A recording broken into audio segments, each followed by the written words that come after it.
On les a vus en Angleterre. Ce n'était pas une simple apparition d'OVNI. C'était un problème de sécurité nationale. Aux États-Unis, ainsi qu'en Belgique. Ils sont entrés dans l'espace aérien du pays. L'armée de l'air belge devait réagir. D'énormes vaisseaux triangulaires planent dans le ciel. Partout dans le monde, des milliers de personnes les ont aperçus. Mais les chercheurs ne savent pas de quoi il s'agit. Le mystère des ovnis triangulaires est une question de sécurité nationale. Il s'agit de gigantesques appareils qui se déplacent en toute impunité dans l'espace aérien. Personne ne sait vraiment ce qu'ils sont, comment ils fonctionnent, ni d'où ils viennent.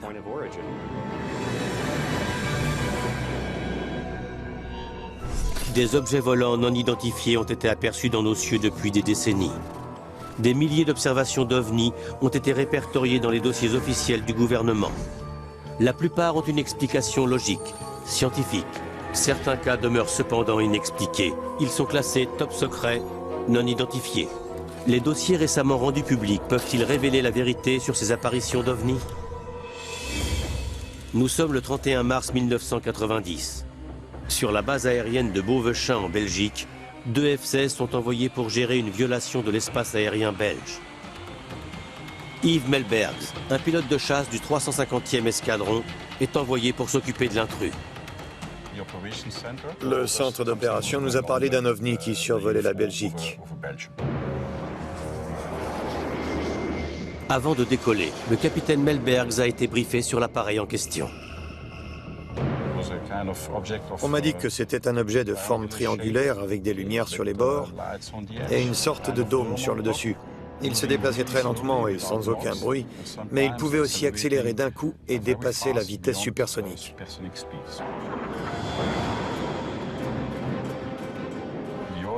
J'ai reçu l'ordre d'intercepter et d'identifier cet objet. Voici le compte-rendu officiel de l'armée de l'air belge. On y trouve la chronologie exacte de la soirée. À 0h30, le F-16 de Melbergs a un contact radar avec l'appareil, à 20 000 marins de la base aérienne de Beauvechain. L'objectif se déplace à très grande vitesse, à 1370 km/h. On a aperçu l'objectif pour la première fois à environ 32 km. On a eu un contact radar, donc je pouvais le voir sur mon radar. Voici le véritable enregistrement du radar de l'avion du capitaine Melbergs. Le rectangle en haut de l'écran est l'objectif. Cela confirmait bien qu'un appareil survolait la zone à ce moment-là. C'était bien l'appareil qu'avait vu le centre d'opération. Les 2 pilotes de chasse approchent de leur cible. Ils vont bientôt découvrir que l'appareil en question est loin d'être un avion ordinaire. À chaque fois qu'on s'approchait de l'objectif, il disparaissait des écrans. Quel est donc l'appareil que le capitaine Melbergs suit sur son radar? Depuis 4 mois, de nombreuses histoires d'étranges objets volants ont été rapportées en Belgique. Des centaines de personnes affirment avoir vu d'étranges appareils triangulaires dans le ciel. Tout a commencé dans la petite ville de Eupen, à une dizaine de kilomètres de la frontière allemande. Le 29 novembre 1989, 2 agents de police en patrouille aperçoivent quelque chose d'inhabituel dans le ciel. Ils ont vu des lumières vives au-dessus d'un champ. Et ces lumières étaient fixées à un appareil triangulaire, selon leur témoignage. David Marler, l'auteur et spécialiste d'ufologie, a étudié cet événement avec attention. L'objet planait sans bruit au-dessus du champ à côté duquel il s'est égaré. L'objet s'est ensuite déplacé lentement en direction de la ville. Les policiers étaient sidérés. Ils n'avaient jamais rien vu de semblable.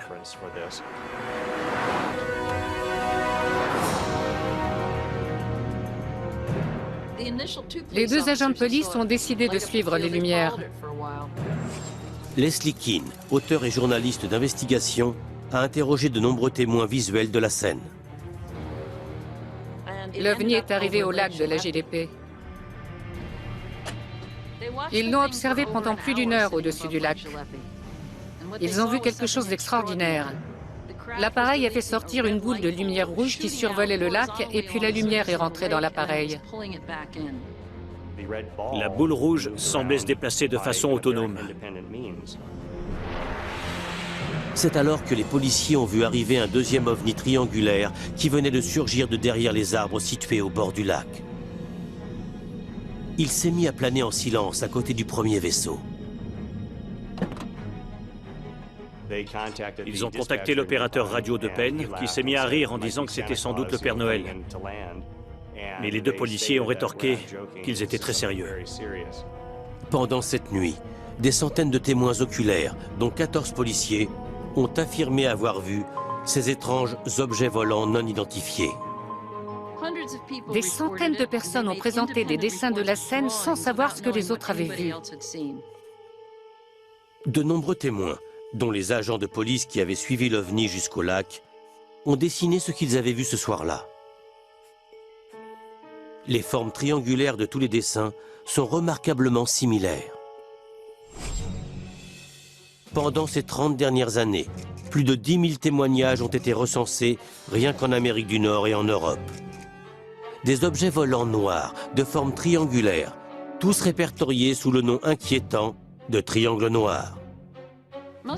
La plupart des gens imaginent que les ovnis ont des formes de disques, qu'il s'agit de soucoupes volantes, mais dernièrement, il a plutôt été question de formes triangulaires, comme en Belgique.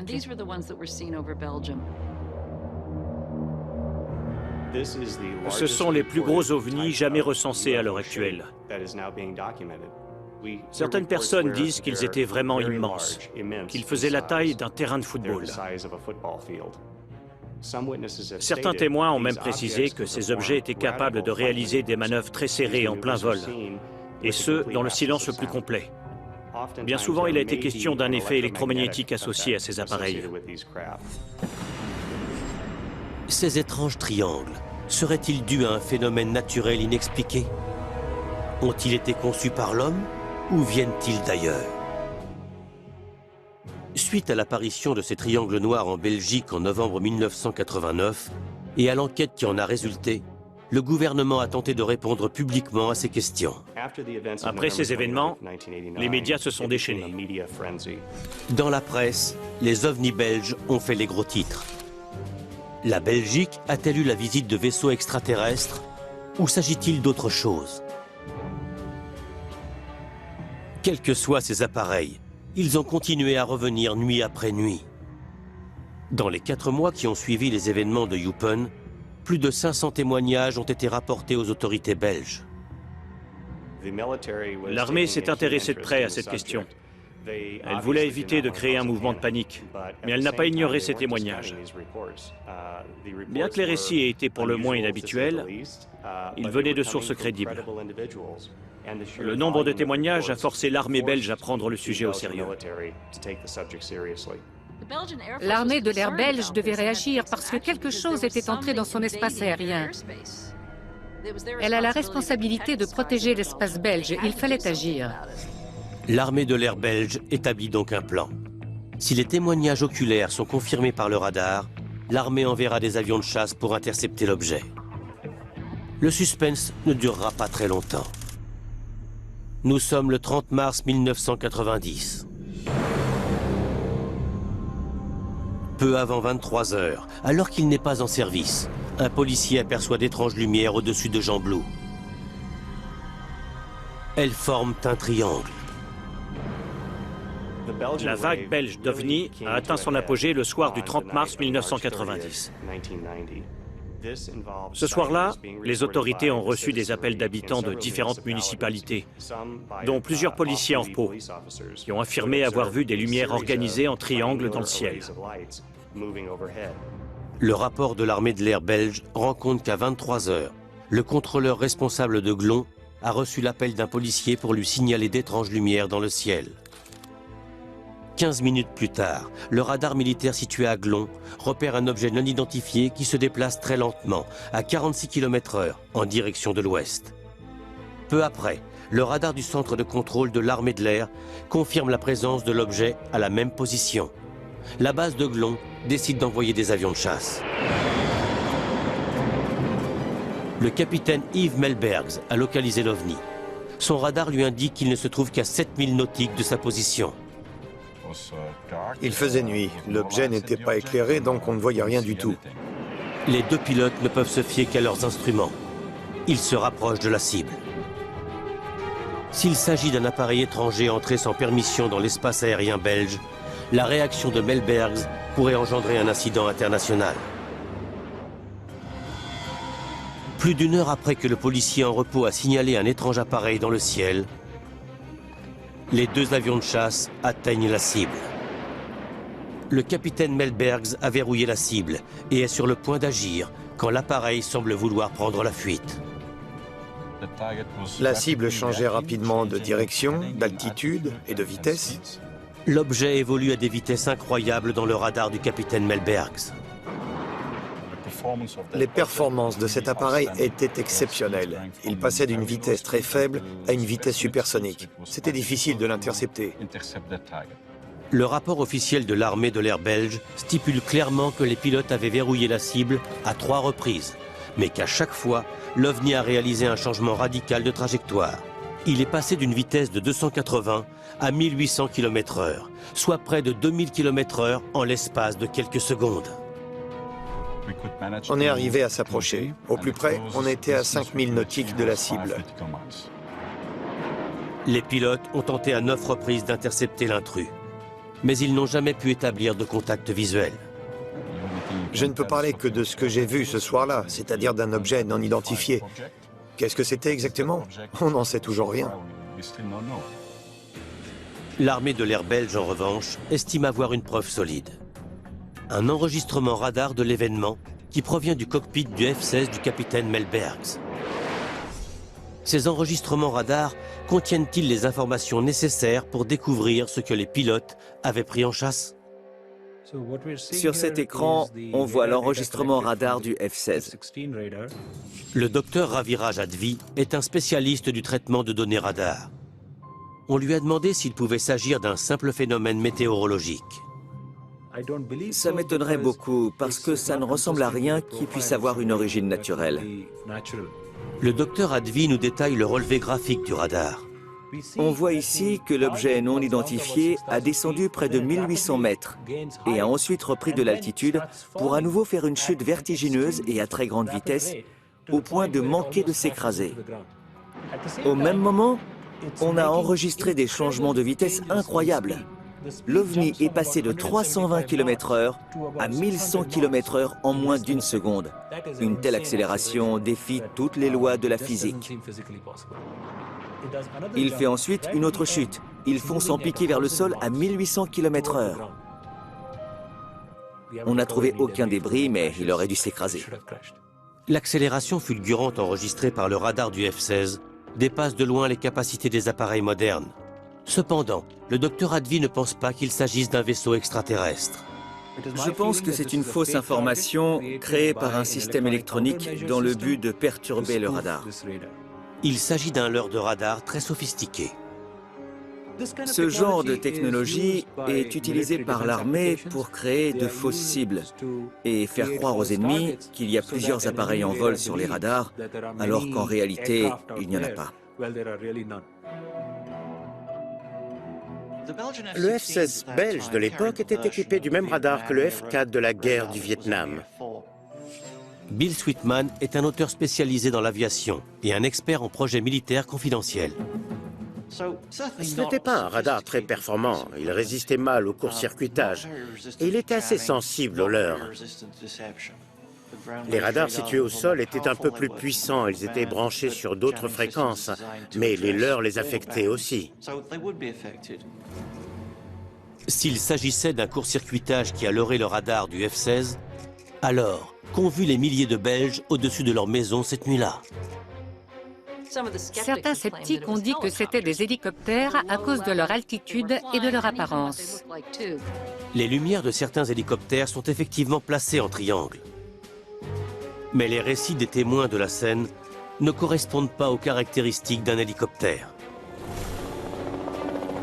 Les hélicoptères sont bruyants et ces ovnis étaient silencieux et capables de filer à toute allure, contrairement aux hélicoptères. Les nombreux témoins oculaires étaient tous certains que quel qu'ait été cet appareil, ce n'était pas un hélicoptère. Et les preuves sont formelles. Un appareil a bel et bien survolé la Belgique.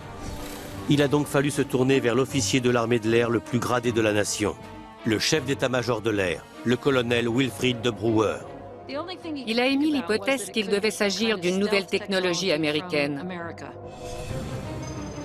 Ce rapport du département de la Défense atteste que le colonel de Brouwer s'est renseigné auprès des États-Unis au sujet de 2 appareils furtifs confidentiels. Le F-117 Nighthawk et le bombardier B-2. Ces 2 avions sont de couleur foncée et conçus en forme de triangle. Est-il possible que l'un de ces appareils soit l'objet aperçu dans le ciel par les témoins ce soir-là? On lui a répondu très clairement. Il a reçu un courrier de l'armée américaine qui stipulait que cet avion ne lui appartenait pas. Il y a toujours la possibilité que ce que les gens ont vu dans le ciel, au-dessus de la Belgique, eh bien, qu'il s'agisse d'un programme confidentiel en période de test. Il y avait beaucoup de projets classés secret défense vers la fin des années 80. Est-il possible que les États-Unis aient caché le test d'un appareil classé secret défense?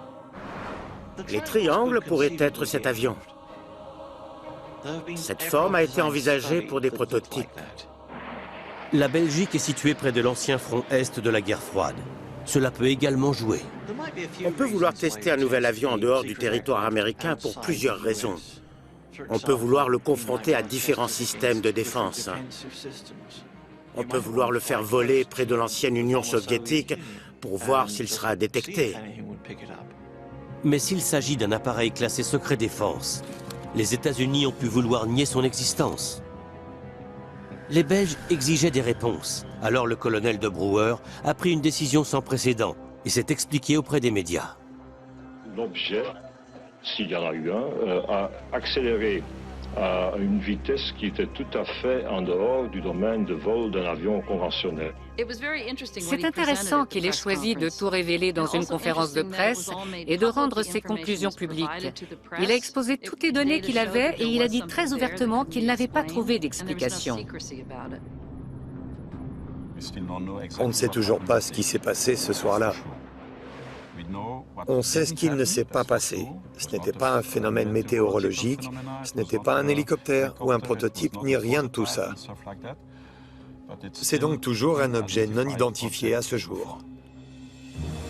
Après le 31 mars, de moins en moins d'apparitions de triangles sont signalées. La vague belge d'OVNI prend fin. Cependant, 3 ans plus tard, un nouvel incident se produit. Cette fois, c'est l'espace aérien britannique qui est violé. Nous sommes à Cosford, en Angleterre, le 31 mars 1993. 3 ans jour pour jour après l'apparition des mystérieux triangles noirs au-dessus de la Belgique. À environ 230 km au nord de Londres, 2 policiers militaires patrouillent sur la base de la Royal Air Force de Cosford.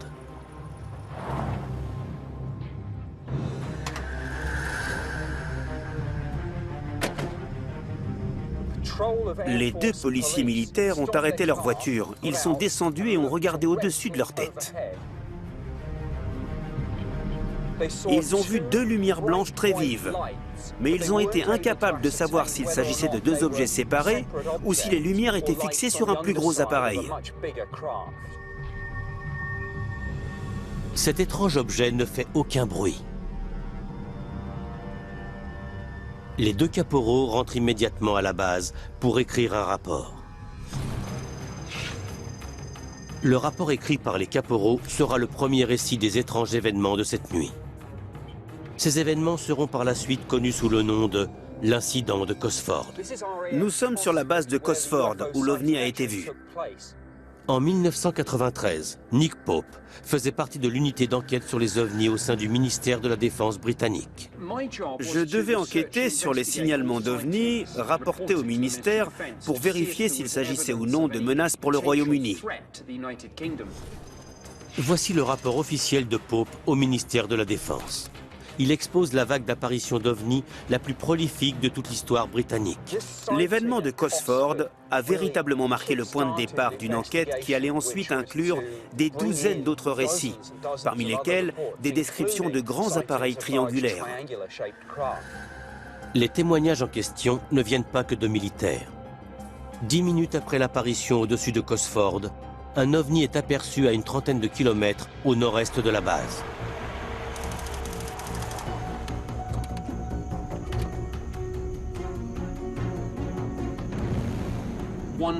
Une famille a vu l'OVNI au-dessus de la ville de Rugeley. Elle est remontée en voiture et elle a essayé de suivre cette chose.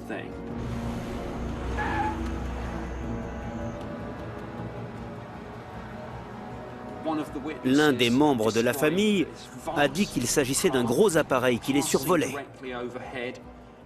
L'appareil émettait un petit bourdonnement. Et il volait tellement bas qu'ils ont pensé qu'il allait se poser dans le champ voisin, situé à Hazelside. Mais ils n'y ont rien trouvé. La police militaire a affirmé qu'aucun appareil militaire ou civil n'avait survolé la zone. Ça aurait expliqué ce que les gens ont vu. Ce n'était pas une simple apparition d'OVNI, c'était un problème de sécurité nationale. Alors que la police militaire de Cosford surveille la base, à une trentaine de kilomètres de là, sur une autre base militaire, celle de Shawbury, l'officier en service responsable de la météo aperçoit ce qui semble être le même objet volant non identifié. Le météorologue m'a décrit la façon dont il avait vu cet OVNI voler lentement en direction de la base pour ensuite la survoler complètement. Il m'a parlé d'un appareil énorme, de forme triangulaire. Il a entendu un bourdonnement à basse fréquence émaner de cet objet et il l'a senti résonner dans son corps. Il m'a dit que ça lui avait procuré une sensation très déconcertante. Il a ensuite vu un rayon de lumière très fin sortir de l'appareil. Le faisceau a parcouru à plusieurs reprises les champs qui entourent la base militaire, comme si il cherchait quelque chose. Et quelques minutes plus tard, le rayon lumineux s'est éteint. L'OVNI est alors parti à une vitesse bien supérieure à celle des avions militaires. Et cet officier m'a dit « Je vois des avions de chasse toute la journée, mais je n'avais encore jamais vu un engin aussi rapide. » Dans les jours qui ont suivi, Nick Pope a interrogé des douzaines de témoins. Il se rend rapidement compte qu'il ne s'agit pas d'un cas ordinaire. Les récits étaient très cohérents les uns avec les autres. Tout le monde m'a parlé d'un très grand OVNI de forme triangulaire. Plusieurs m'ont dit qu'il avançait très lentement, voire qu'il planait, pour ensuite repartir à une vitesse incroyable. En l'espace de 8 heures, plus de 200 personnes du sud de l'Angleterre ont aperçu l'OVNI. C'était un vrai problème. Un appareil inconnu avait pénétré dans notre espace aérien sans qu'on le sache et avait survolé 2 de nos bases. On était vulnérables. Nick Pope et ses collègues du ministère de la Défense ont rapidement analysé les informations reçues pour découvrir ce qui était entré dans l'espace aérien. On a éliminé une à une les choses que les gens auraient pu ne pas reconnaître. Les étoiles très brillantes, les planètes, des satellites, des météores, les lumières des avions de ligne, les montgolfières. Plus on éliminait ce genre de possibilités, plus cette affaire devenait mystérieuse et intrigante.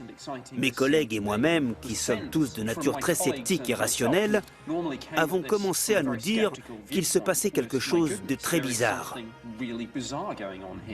Après un mois de recherche, l'équipe de Pope est convaincue que les témoins de la scène n'ont pas vu de simple lumière, mais qu'il s'agissait bien d'un objet physique.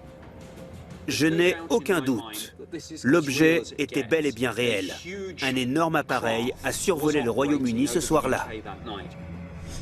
Bien qu'il soit arrivé à cette conclusion, l'origine et la nature de cet appareil restent un mystère. On a pensé à un prototype secret ou à un drone.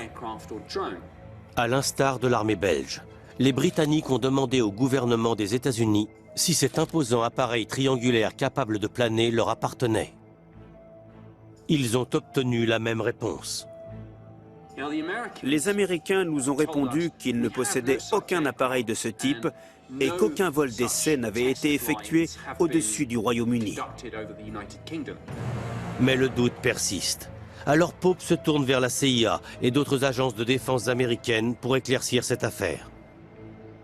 Le secrétaire de la Défense des États-Unis aurait répondu, sur le ton d'une extrême colère, « Si on vous dit que cet appareil n'existe pas, c'est qu'il n'existe pas. » On a dû réagir vite pour éviter que la situation ne s'envenime avec notre plus grand allié. Puisque son enquête est au point mort, Nick Pope ne peut que se demander ce que cet objet non identifié était en réalité.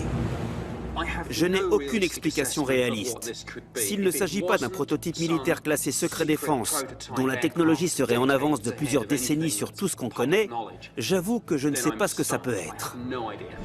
À ce jour, l'incident de Cosford reste inexpliqué. Je ne peux pas exclure la possibilité qu'il s'agissait d'un vaisseau extraterrestre. Les chercheurs des gouvernements belges et britanniques n'ont jamais réussi à définir l'origine des triangles noirs. Et sans information précise, le mystère de leurs apparitions reste entier. Pourtant, 7 ans plus tard, ils sont revenus. Nous sommes le 5 janvier 2000, dans le comté de Saint-Clair, dans l'Illinois. L'agent de police Ed Barton effectue sa patrouille de nuit lorsqu'il reçoit un appel radio. Ici, le commissariat d'Highland. Au moment de l'appel, Ed Barton roule vers le sud, sur la route principale qui mène à la petite ville de Lebanon. Voici le véritable enregistrement de l'appel. Un camionneur vient de passer. Il dit qu'il y a un objet volant dans le secteur de Lebanon. Le rapport de police détaille minute par minute l'un des récits les plus complets d'apparitions d'objets volants non identifiés. Il est vraiment très rare d'avoir des documents officiels qui détaillent les apparitions d'OVNI. David Marler est un journaliste qui fait partie du MUFON, la plus grande organisation d'études des ovnis en Amérique du Nord. En 2000, c'est Marler qui était en charge de cette affaire. Au début des enregistrements, le ton est léger et blagueur. C'était grand comme une maison de 2 étages, avec des lumières blanches et des lumières rouges qui clignotaient. Vous pouvez aller voir? Si je le vois, j'en parlerai pas. L'agent de police n'y croyait pas du tout, jusqu'au moment où il a vu des lumières bouger vers l'est. De plus près, il a pu voir que les lumières étaient fixées à un énorme objet triangulaire qui volait bas. Il y a bien une lumière blanche très vive à l'est de la ville. Je vais aller voir si c'est un avion, mais j'ai pas l'impression que ça en soit un. J'ai parlé avec l'agent Ed Barton dans le cadre de mon enquête. Voici le récit des événements tels que Ed Barton les a racontés à David Marler quelques jours plus tard. Il y raconte avoir vu l'objet planer à 300 mètres, quasiment au-dessus de sa tête.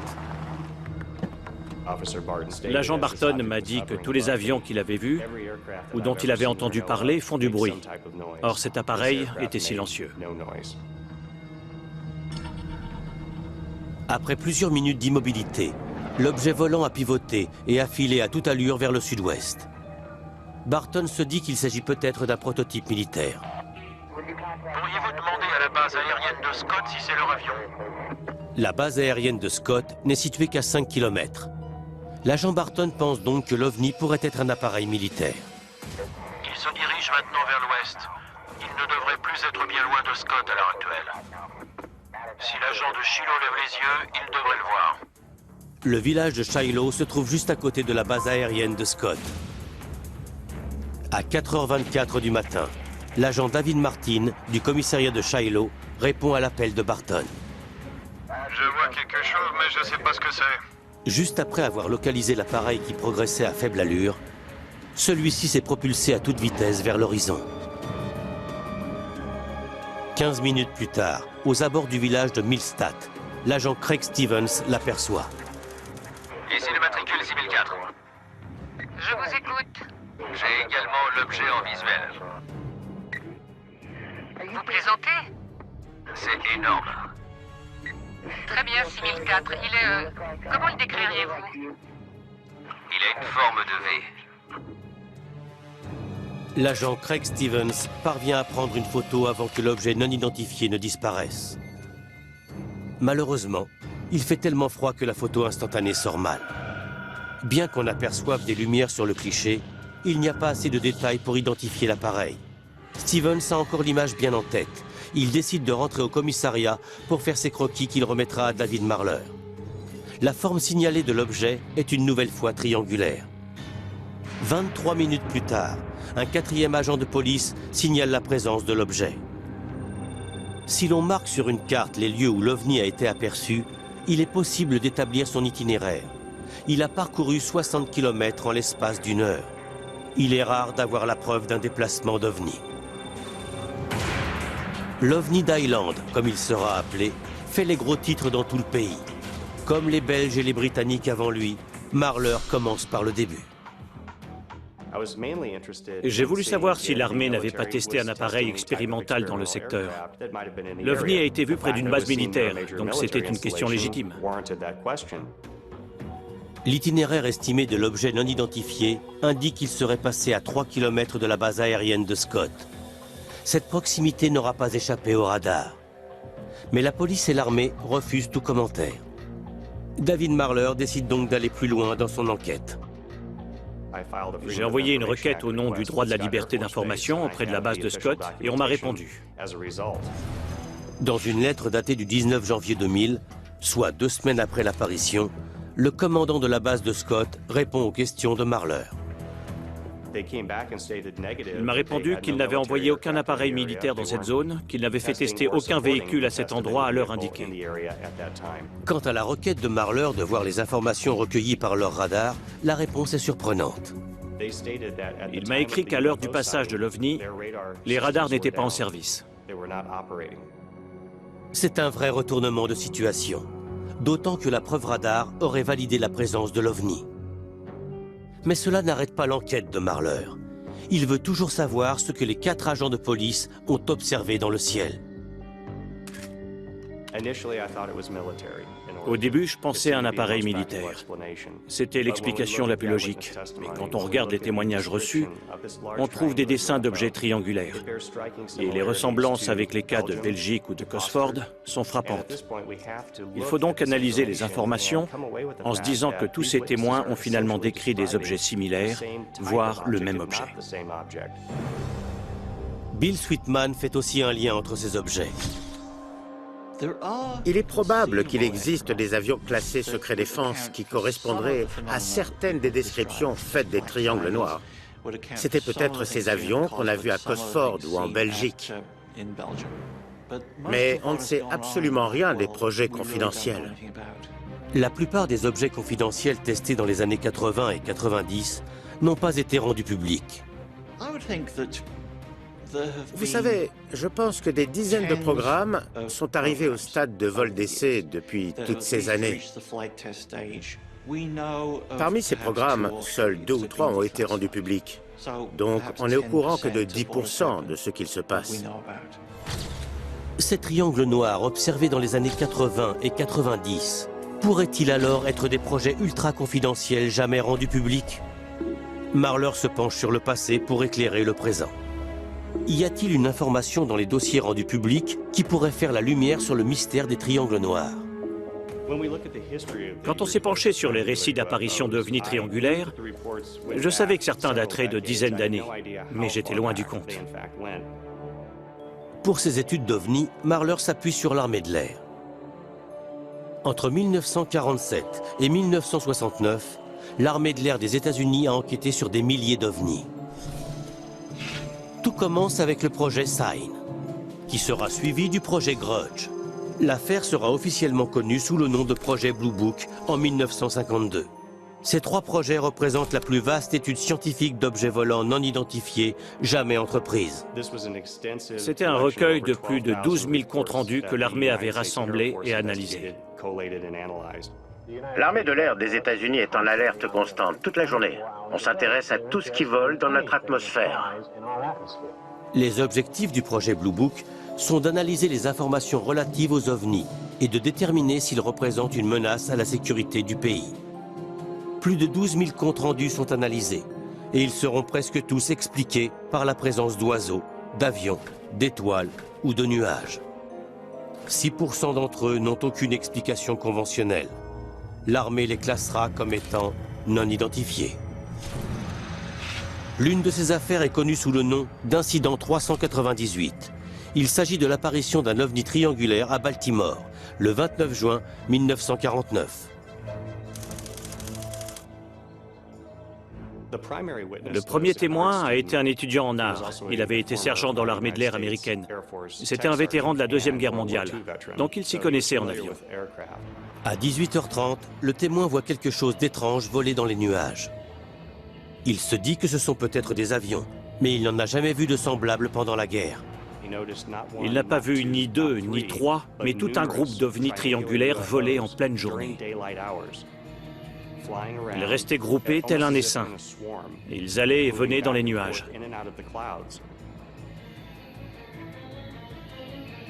Dans le dossier du projet Blue Book, il a déclaré: il y avait 15 ou 20 objets en forme de V qui volaient en formation circulaire.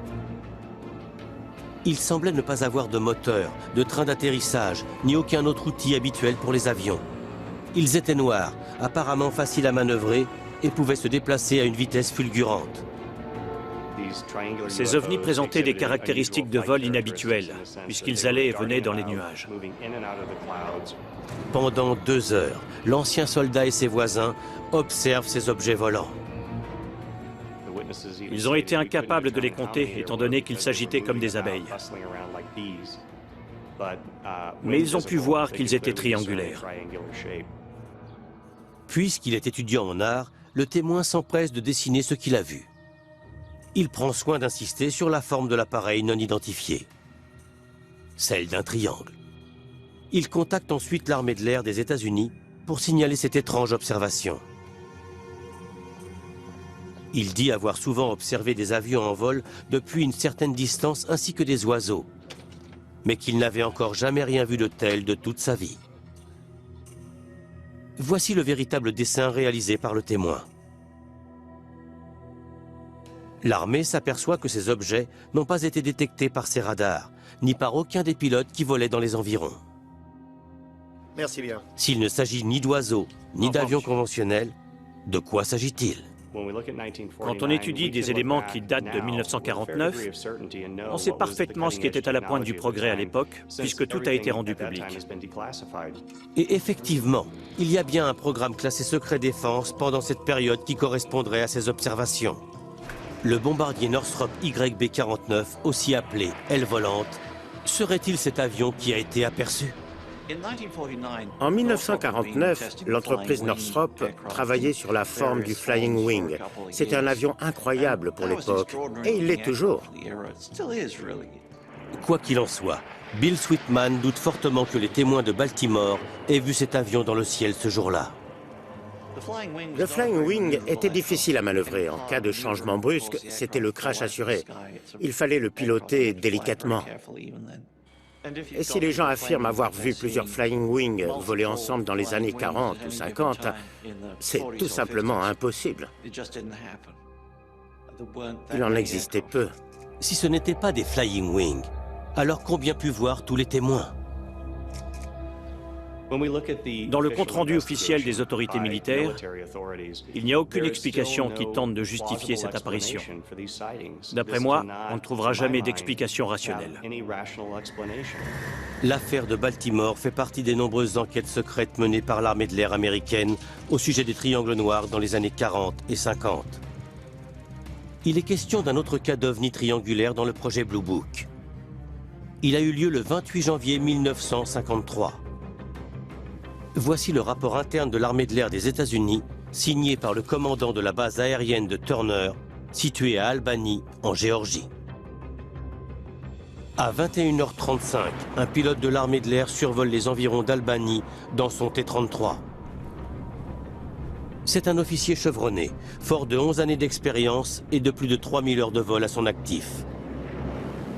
Pendant son vol de routine, il repère quelque chose d'étrange à l'horizon. Il s'est dit, si je prends de l'altitude et que la cible devient plus grande, c'est qu'elle se trouve dans l'atmosphère, donc je pourrai l'identifier. Sinon, c'est une étoile ou une planète.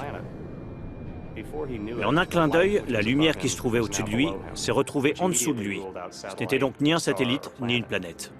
Dans le dossier du projet Blue Book, le pilote déclare que l'objet changeait constamment de couleur. Il passait de blanc à orange et inversement.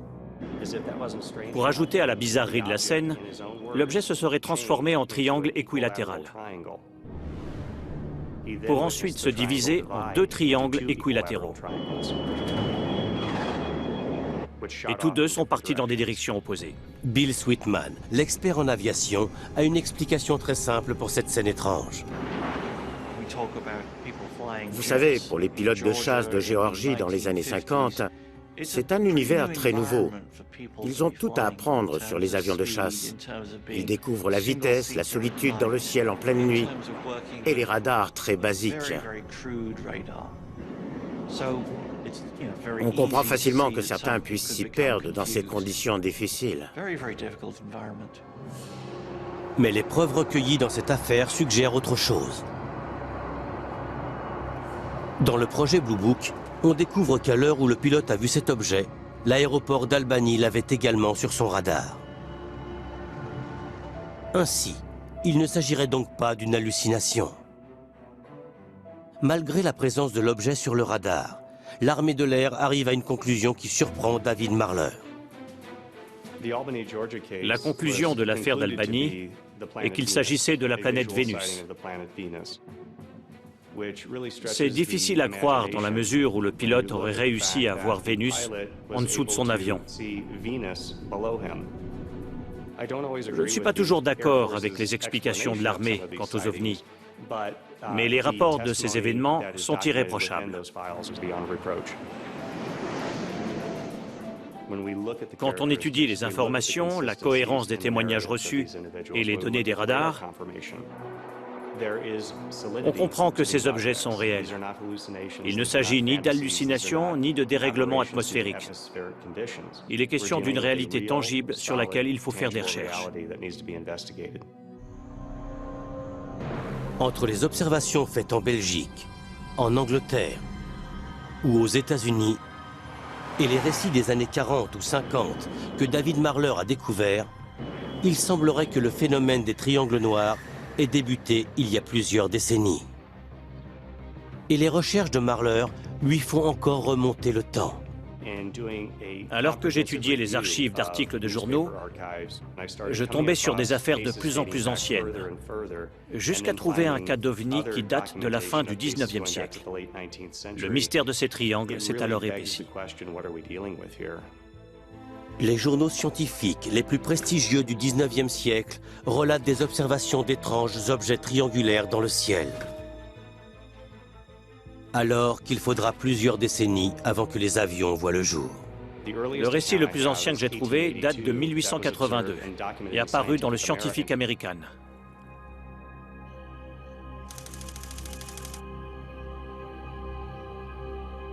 Nous sommes le 3 juillet 1882 à Lebanon, dans le Connecticut. 2 astronomes observent la Lune quand ils aperçoivent quelque chose d'étrange.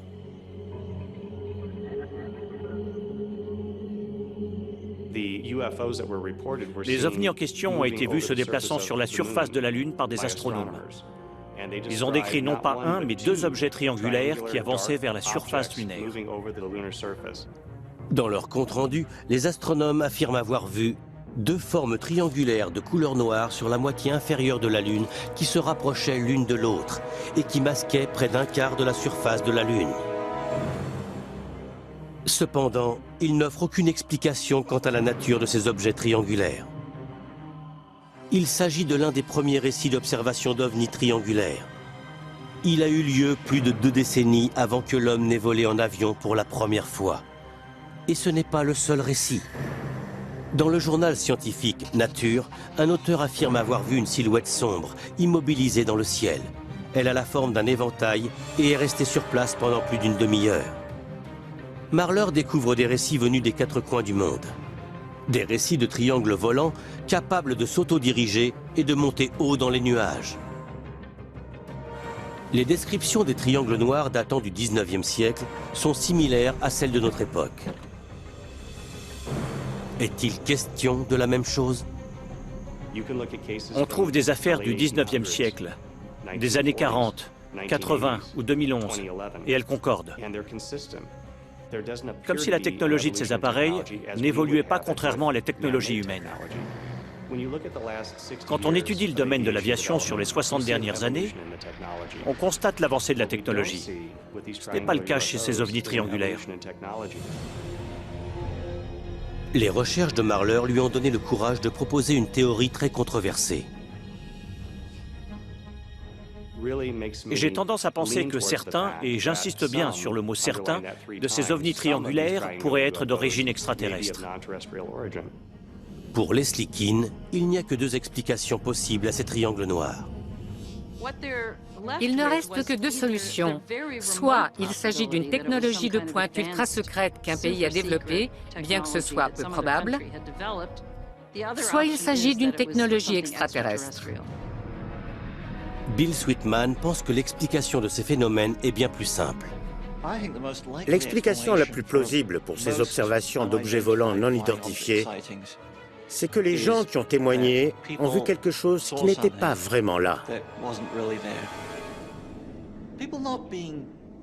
Je ne dis pas que ces gens délirent ou qu'ils sont fous, mais qu'ils sont de mauvais témoins oculaires. Cependant, alors que même l'armée a officiellement classé 700 cas comme non identifiés dans le projet Blue Book, il paraît évident que le mystère des ovnis n'est pas près d'être résolu. En tant que chercheur, je continue ma quête d'informations dans l'espoir de trouver des réponses. Une affaire d'ovni non résolue, c'est comme un crime non résolu. Je doute qu'on trouve jamais la véritable explication, mais bien sûr, j'espère qu'on aura de nouvelles informations et qu'on résoudra un jour ce mystère. Toutes sortes de documents officiels attestent que ces ovnis triangulaires sont observés depuis des décennies, voire des siècles. Les témoins se sont-ils trompés? S'agit-il d'avions militaires classés secret défense? Ou s'agit-il d'appareils venus d'un autre monde? L'affaire des triangles noirs reste donc un mystère.